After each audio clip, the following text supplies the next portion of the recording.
नमस्कार दोस्तों, स्वागत है आप सभी का। और इस वीडियो में हम बात करेंगे कॉटन काउंसिल ऑफ इंडिया की। तो हाल ही में हमारी सेंट्रल गवर्नमेंट ने सेटअप किया है कॉटन काउंसिल ऑफ इंडिया, ताकि जो कॉटन इंडस्ट्री है उसमें चेंजेस ला सकें, उसके प्राइस को कंट्रोल किया जा सके और एक टेंजिबल इंप्रूवमेंट लाई जा सके कॉटन सेक्टर में।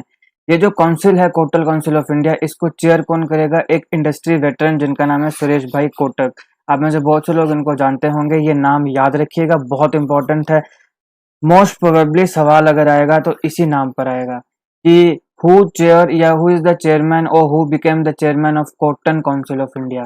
तो सुरेश भाई Kotak became the chairman of cotton council of India, याद रखिएगा। कॉटन काउंसिल ऑफ इंडिया की पहली मीटिंग हुई 28 मई 2022 को। इसमें डिस्कस किया गया, डेलिब्रेट किया गया और प्रिपेयर किया गया एक रोबस्ट एक्शन प्लान, ताकि टेंजिबल इंप्रूवमेंट्स लाई जा सके इस सेक्टर में।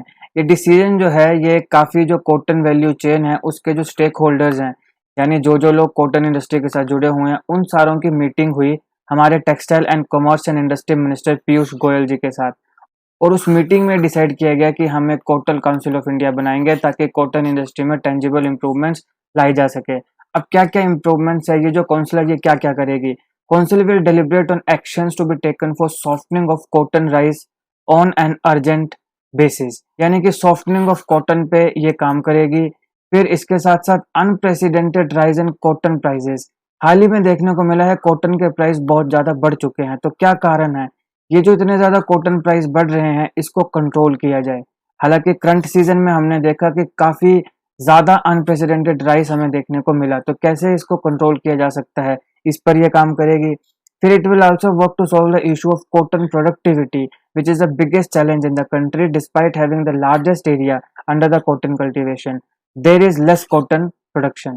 कि भारत में बहुत ज्यादा एरिया कॉटन प्रोडक्शन के अंडर तो है, लेकिन फिर भी हमारे यहाँ पे जो प्रोडक्टिविटी है वो बड़ी कम निकल के आती है।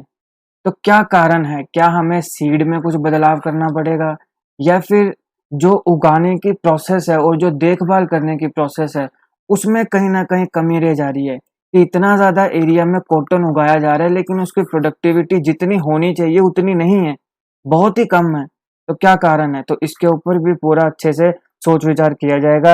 It will also increase emphasis on need for making available better quality of seeds to improve the productivity of cotton farmers. जो मैंने कहा कि इतने ज्यादा एरिया के अंदर कॉटन तो लगा है लेकिन इसकी प्रोडक्टिविटी नहीं है, तो इसके ऊपर बाकी चीजों को भी देखा जाएगा। खाद के ऊपर विचार किया जाएगा, फिर किस प्रकार से पानी देना है ना, सब कुछ ये देखा जाएगा। लेकिन इसके साथ साथ सीड्स को भी देखा जाएगा कि बेटर क्वालिटी के सीड्स जो है वो फार्मर्स तक पहुंचे, ताकि फार्मर्स की जो ईल्ड है वो बहुत ज्यादा हो।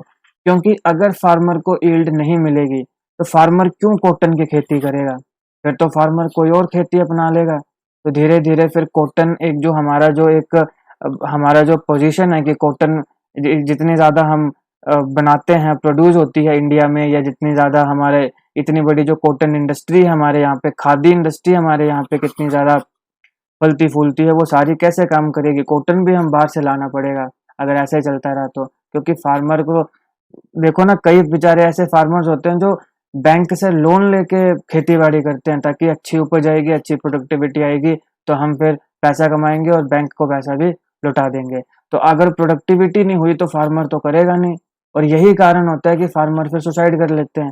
ये भी एक कारण बनता है ना। जैसे कई बेचारे किसी से पैसा लेते हैं, कई बैंक से पैसा लेते हैं, फिर वो खेती बाड़ी करते हैं, लेकिन अगर नहीं मिले रिजल्ट, प्रोडक्टिविटी नहीं मिले, तो फिर तो पैसा बेकार हो जाता है, नहीं चुका पाते हैं, आखिर में बेचारे सुसाइड कर लेते हैं। तो इसलिए सीड्स के ऊपर भी देखा जाए कि उसकी जो सीड क्वालिटी है उसको इम्प्रूव किया जाए, ताकि प्रोडक्टिविटी जो है कॉटन फार्मर्स की वो इम्प्रूव हो। अगर हम कॉटन प्रोडक्शन की बात करें इंडिया में, तो इंडिया लार्जेस्ट प्रोड्यूसर है कॉटन का पूरी की पूरी दुनिया में। बहुत इंपॉर्टेंट है, डायरेक्टली पूछ लिया जा सकता है कि which country is the largest producer of cotton in the world. तो हमारा प्यारा भारत लार्जेस्ट प्रोड्यूसर है कॉटन का। हमारे यहाँ पे जो कॉटन क्रॉप है वो 11.7 मिलियन हेक्टेयर्स लैंड में उगाई जाती है। इतने 11.7 मिलियन हेक्टेयर। अब ये आंकड़ा तो याद रखना आपके लिए इतना इम्पोर्टेंट नहीं है, लेकिन हाँ, अगर आप याद रख सकते हो तो रख लो, क्योंकि इस प्रकार के जो फैक्ट्स हैं वो आपके मेंस में काम आते हैं या फिर इंटरव्यूज में काम आते हैं। तो आप इस लैंड को, यानी जितना एरिया कॉटन प्रोडक्ट क्रॉप के अंडर है, उसको भी आप याद रख सकते हो तो रख लो, और नहीं याद रहा तो कोई चक्कर नहीं, लेकिन ये तो याद रखना ही पड़ेगा कि लार्जेस्ट प्रोड्यूसर है। 11.7 मिलियन हेक्टेयर जो हमारी लैंड है इंडिया में, वो कॉटन क्रॉप के अंडर है। इसके साथ साथ हमारी जो इंडियन कॉटन इंडस्ट्री है वो लाइवलीहुड प्रोवाइड करती है 60 million people in the country. 60 million लोगों को ये लिवलीहुड प्रोवाइड करती है कॉटन इंडस्ट्री। तो इतनी बड़ी इंडस्ट्री है ये, इसको कैसे हम जाने दे सकते हैं।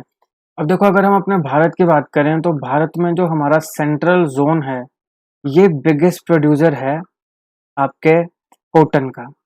सेंट्रल जोन कौन कौन सी स्टेट्स इसमें आएंगी? इसमें आएंगी महाराष्ट्र, मध्य प्रदेश और आएगा गुजरात। यहाँ पे ऐसे मतलब ये तो यहाँ इस साइड आएंगे, लेकिन आप समझ रहे हो सेंट्रल जोन है तो गुजरात, महाराष्ट्र और मध्य प्रदेश, ये जो हैं ये बिगेस्ट प्रोड्यूसर हैं।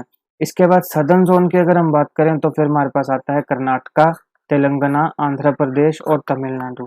ये सेकंड बिगेस्ट प्रोड्यूसर हैं।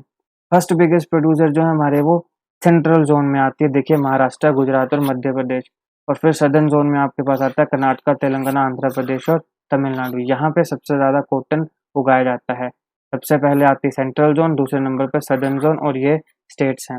तो ये था इस टॉपिक का एनालिसिस। आई होप आपको वीडियो अच्छी लगी तो लाइक करिएगा, शेयर करिएगा, और ऐसे ही जीके वीडियोस के लिए हमारा चैनल सब्सक्राइब करिएगा। Thank you for watching.